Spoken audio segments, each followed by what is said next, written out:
Hello, everybody, and welcome to the Crypto Hipster Podcast. This is your host, Jamil Hassan, the Crypto Hipster, where I interview founders, entrepreneurs, executives, thought leaders, amazing people all around the world of crypto and blockchain. And today I have another amazing guest. She is the CEO and co-founder of the Data Guardians Network. Her name is Johanna Cabildo. Johanna, welcome to the show. Jamil, it's a pleasure being here. Thank you so much for having me on the podcast. I'm tuning in from Dubai, but as we've spoke, you're here in spirit. So really appreciate you having me on here. Awesome, awesome. I'm glad you're here. It's a pleasure to have you here. And maybe one day I'll go to Dubai. I always wanted to go to Atlantis there. So, we'll see. Yeah, Um, yeah, so let's kick things off and ask you, first, what is your background and is it a logical background for what you're doing now? yeah, for sure. So I previously led enterprise projects for droppGroup, which essentially focuses on operating systems for Web3. Clients include Saudi government, Saudi Aramco, Qatari government, and many, many more. In terms of the blockchain side, I have a funny story, but I originally got introduced to the industry more so on the trading side of digital assets. I managed to get in and take advantage of the fun ICO era.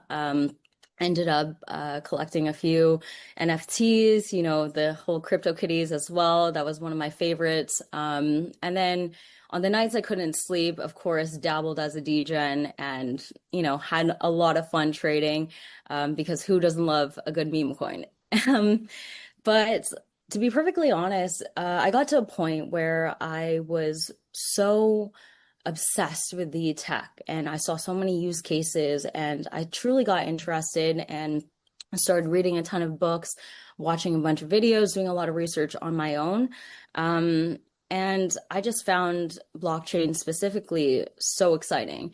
And so I sat back one day and I thought to myself, like, I did all this work to find out about the industry and I want to start putting what I've learned into practice. So I found a way to actually reverse engineer my way into the industry, funny enough. Ended up leveraging these conferences. And so I remember around 2017, I started finding certain companies that needed help with conferences and events. Again, so grateful for these incredible companies that put me on and opened doors for me. And essentially, when it comes to these conferences, as you know, with Token or Consensus or any of these big, excuse me, conferences, it costs money to be there. And so I thought about it. I'm like, I want to get involved in the industry. So how do I find a way to get paid to be there? So again, I piggybacked off of these incredible companies. And instead of me having to chase these key leaders, these book authors, these incredible people in the community, they were actually coming to me. So for me, that was really fun, really exciting. And I feel like a lot of people are just genuinely so curious about these sectors, like both AI and blockchain. And so I find that nowadays, they don't necessarily have the right vehicle that allows them to, again, do the same thing as I did, where you get paid to be there after you're learning and actually providing impact within the industry and you're contributing. And so obviously, every time I worked with one of these companies, I took the time to learn about the company, learn about their products, et cetera. And, you have all these incredible courses that are out here. But if you're in the middle of a job transition, it might be a little challenging to take a pay cut, to be out of a job for a little bit just to pivot. And so I think that was a huge gap that I wanted to try and solve. One of many things that inspired me to start DGen. And yeah, it's super exciting. Awesome. Yeah, actually, I didn't fully get that. Like the Data Guardians Network, the acronym is DGen. So, Yeah, right? what's it? That's pretty cool. So what's it all about? And how do you convert AI data, I guess, into decentralized and secure user data for so people can use it? Yeah, so as I mentioned, just out of my own personal journey, right now I'm on a continuous journey to kind of find solutions for future generations. Right now with Data Guardians Network, we are essentially um, redefining the relationship between data, AI, and people who power it. So essentially, right now, we're building a decentralized annotation network that focuses on ethical AI. So anyone with a smartphone and Wi-Fi connection will then be able to become a paid annotator. And there's so many aspects to the platform because again, this is such an exciting vehicle for someone like me who's seen different gaps in different areas. We decided to primarily pay out our users in USDT. A lot of people are keen to stablecoin, especially as I said, if you're pivoting from one sector or even trying to dabble in a new industry, you want to make sure that you're not just going to get rug pulled by a very volatile coin. Um, Obviously, at this point, too, there are so many people who are unbanked, and this is such an incredible method to kind of incorporate those people who don't necessarily have a bank account, but obviously can create a wallet. Um, Another thing too is the fact that, we're building ownership into the foundation of AI. So every contribution is tracked, rewarded, and owned by the contributor. And as I mentioned, we pay out in USDT. So imagine you swipe, tag, speak, earn, and get paid out. Simple.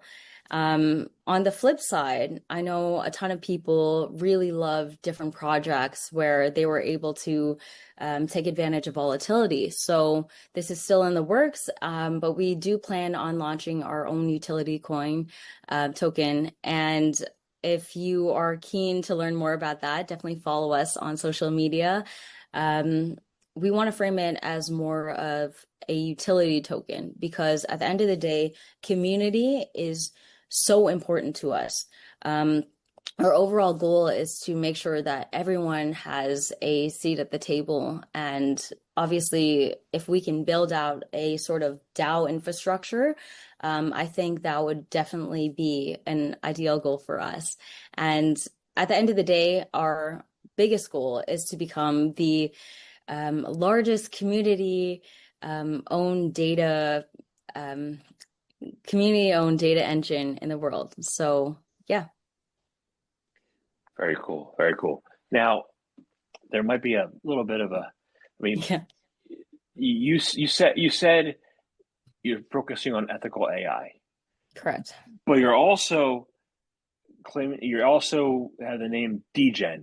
When you take those two terms and you compare it and you see the activity going on in on social media, Yeah. they don't necessarily align, right? Right. How do you get people to see DGens as being ethical?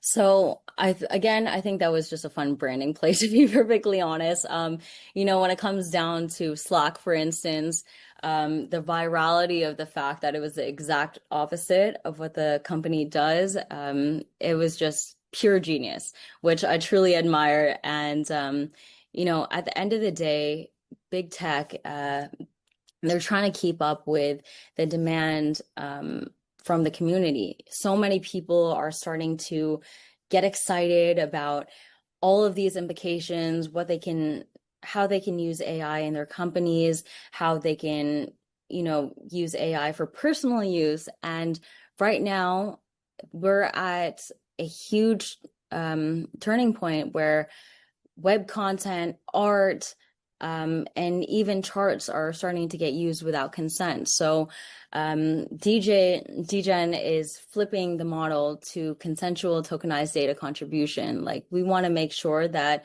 the value chain actually rewards the real contributors. Got it. So I want to talk about big tech. So I do, Sure. but Amazing.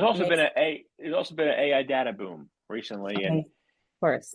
not all the data is correct. You know, Right. I can go on ChatGPT and say, how many books has author Jamil Hassan written, and it'll say 30. The correct answer is 337. There's Wow. only 310 off, right? or Wow, 300 off, amazing. right? How do you begin to rely on this data when the data, like, the data might not be right? And then how do you, and you say unauthorized data, so you have wrong data, big tech's using it, it seems like we got a big problem here. How do you break the monopoly?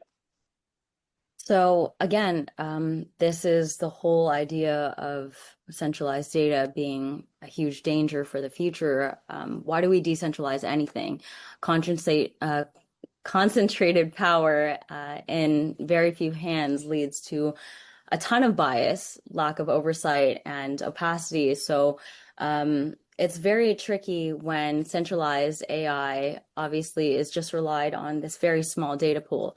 As I said, um, it can be such an issue because down the road, the bar is going to get higher. Right now, people are starting to use ChatGPT, for instance, on a daily basis. And, you know, if you look at companies who are providing next day delivery, for instance, people are so accustomed to it. And yes, right now, big companies can rely on, even synthetic data, but I don't see that as being sustainable down the road. At the end of the day, I want DGen to be the go-to platform for trusted, ethical AI data, and actually include human in the loop processes because when more companies realize that they need clean, secure data, will be the foundation to build on. And as we grow, the rewards for people contributing to it will also grow. Got it. I don't want you to give away the farm here, but I want to know how you get it, how you get there. You can't just scrub all the ChatGPT's data. Like, what kind of Of course. model should we use? What's the Of course. best model? What's the best approach? So, in terms of just in general, like people need to start using transparency and consent, fair payment ownership. They need to have a decision-making input and really make ethics and incentives align. So, especially with us, we've managed to gamify our systems. We've created different modules that invite people from, again, different nationalities, different backgrounds. And we're doing it in a method where you don't necessarily need to be an industry, um, someone who is actually experienced yet. So we're actually finding a moat where we can give people experience without having experience. And if you take the first step now and decide to grow and contribute to an industry that's going to shape future generations, you're going to learn more skills. You're going to be able to identify what's a good annotation versus a bad one. With our company, we're actually developing a QAS system, which is essentially like a credit score. It keeps track of all of the annotations and contributions that you make on our platform. So down the road, we're going to be able to see how you develop your skills, how you progress within the different work that you're contributing to.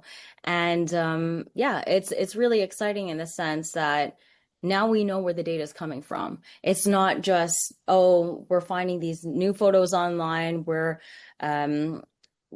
taking ownership of someone else's work. People are now able to see and track and trace exactly where those contributions are coming from. And yeah, that's very exciting for me.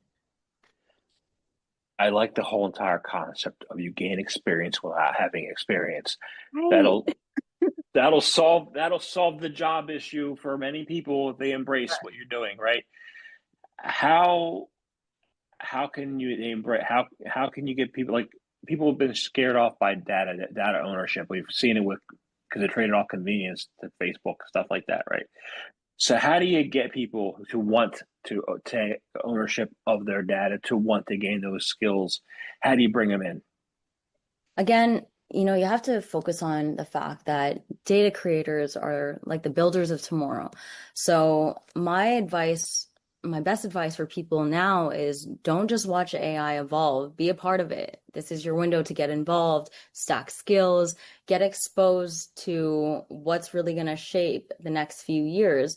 If you look at the rapid rate of how much AI's evolved, blockchain's evolved over even the past few months, it's so interesting, but also scary because even the data experts of yesterday, um, you know, they still have to constantly keep up. They still have to constantly learn and grow and adapt with the industry because they are now experiencing so much progress in such a short amount of time.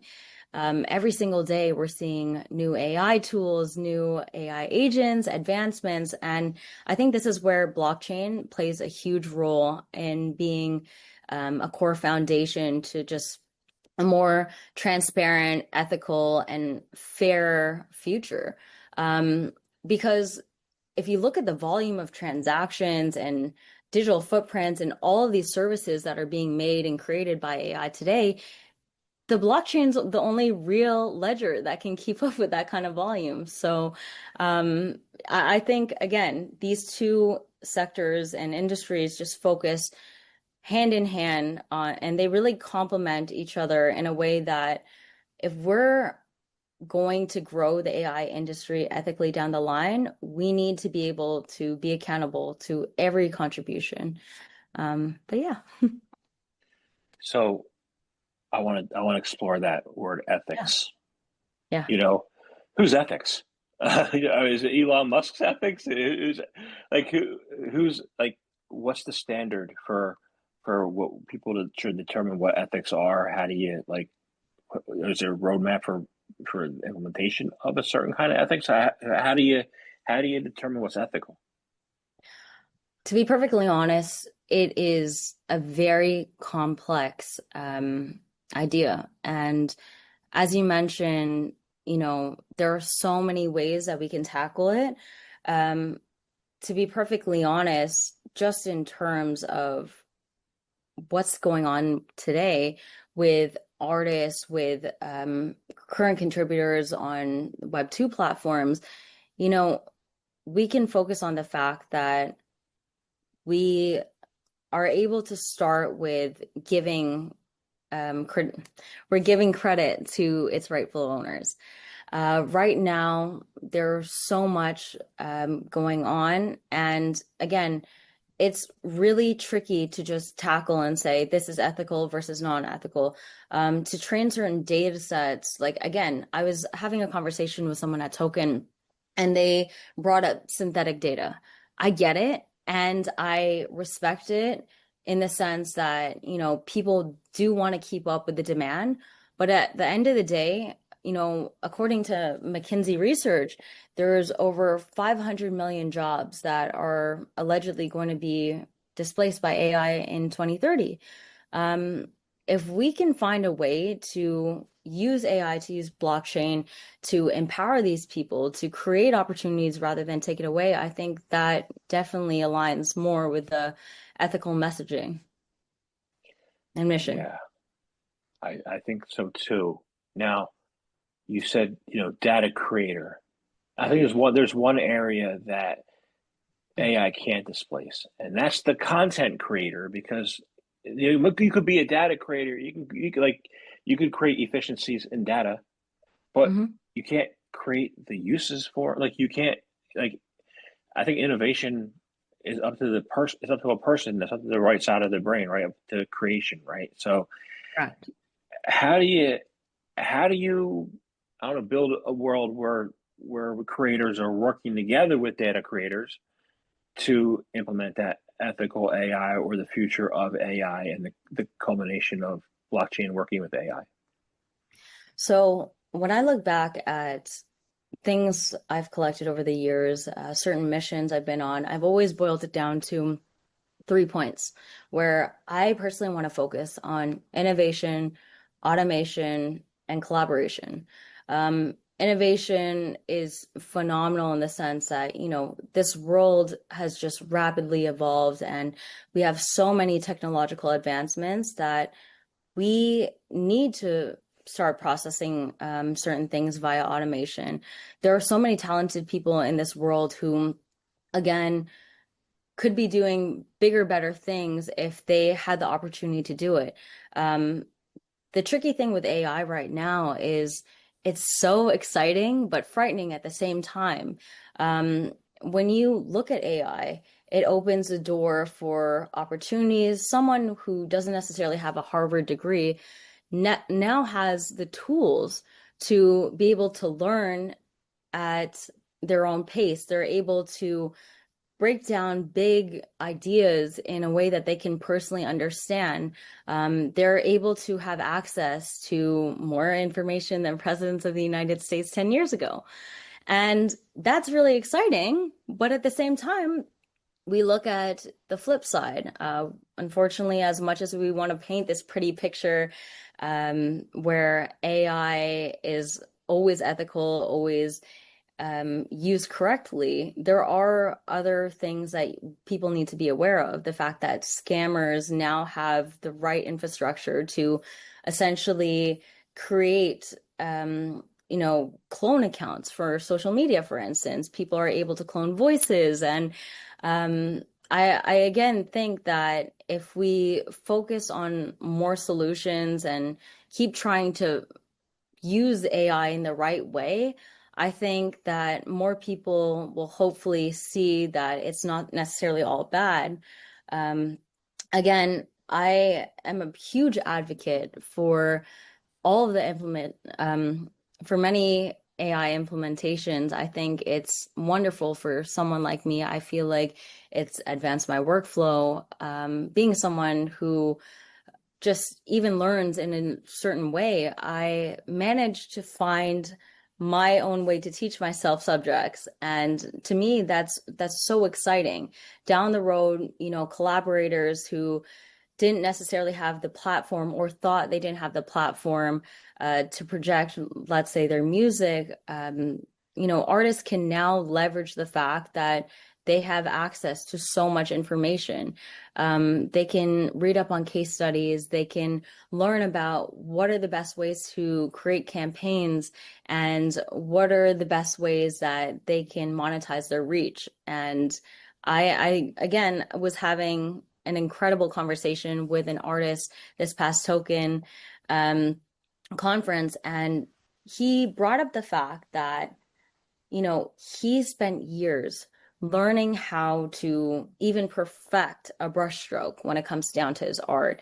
And now people are able to, again, take tools and visualize anything that they want to. For instance, my son and I'll be perfectly honest, I introduced him to ChatGPT because if I had that when I was younger and I can paint a picture of all of the things I ever imagined in a dream, for instance, then I think I would have definitely felt more confident a lot sooner.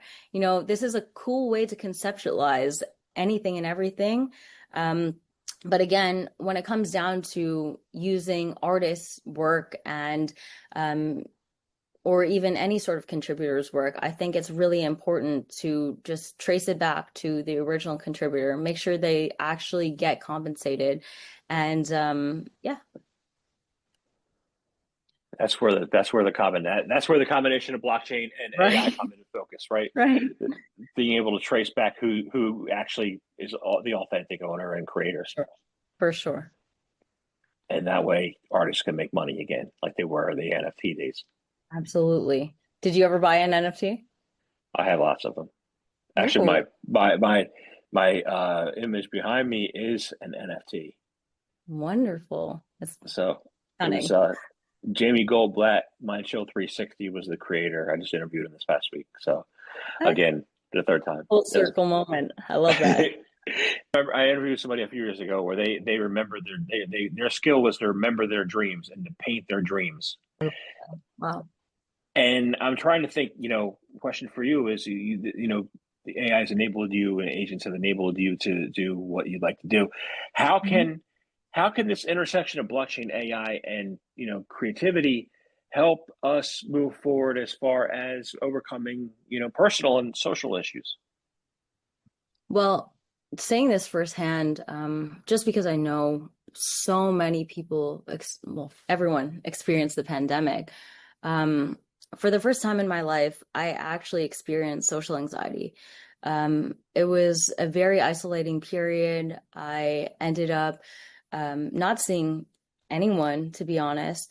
And if it weren't for AI, and I know this might sound a little controversial and corny, but um, AI truly helped me come out of that shell because when I was experiencing this moment of not feeling confident in a room, not knowing what to say, I was able to fall back on AI and really lean into the fact that I could find a way to regain that confidence without having to recruit another third party, which was biased. At the time, ChatGPT, all of these fun companies, they were growing at such a rapid rate. And when I found it, I just found it to be so interesting, so exciting because then I realized that you now have so much access to all this information. Um, when it came down to certain moments where I felt truly isolated, I was able to, again, systematically break down thoughts and then go into a meeting afterwards and just tackle it as if, I wasn't experiencing this social anxiety. Um, so for me personally, I feel like it was truly impactful. Down the road, people can use it in so many different ways. I know there's certain people who are just using LLMs, for instance, on a very basic scale, but realistically, you have to remember the fact that this is something that can really accelerate your future. If there's a topic that you want to learn about, you can now compress these huge ideas into smaller concepts that you can understand, that you can actually engage with, and it aligns with your interest.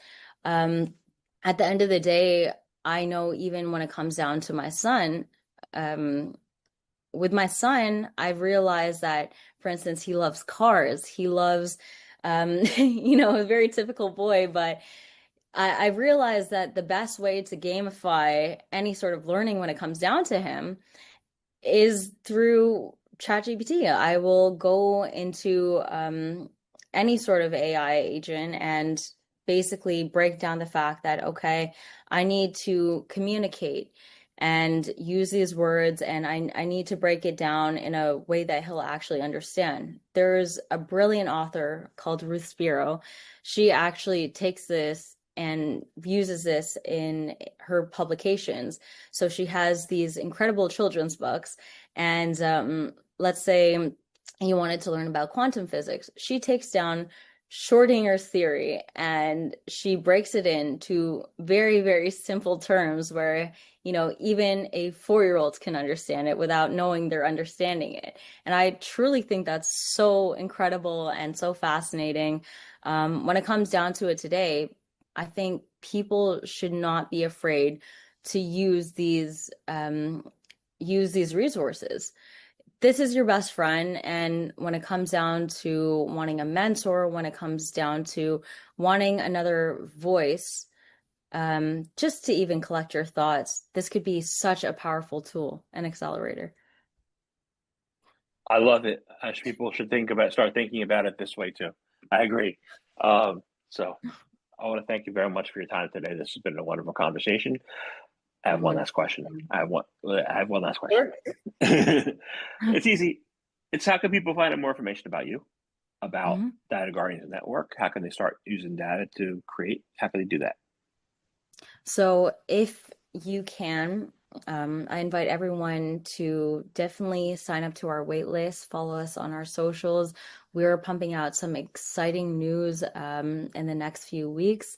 And as I mentioned, we plan on launching our own token. Again, thank you so much for having me on here and giving me the opportunity to share Data Guardians Network. Awesome. Thank you very much for your time today.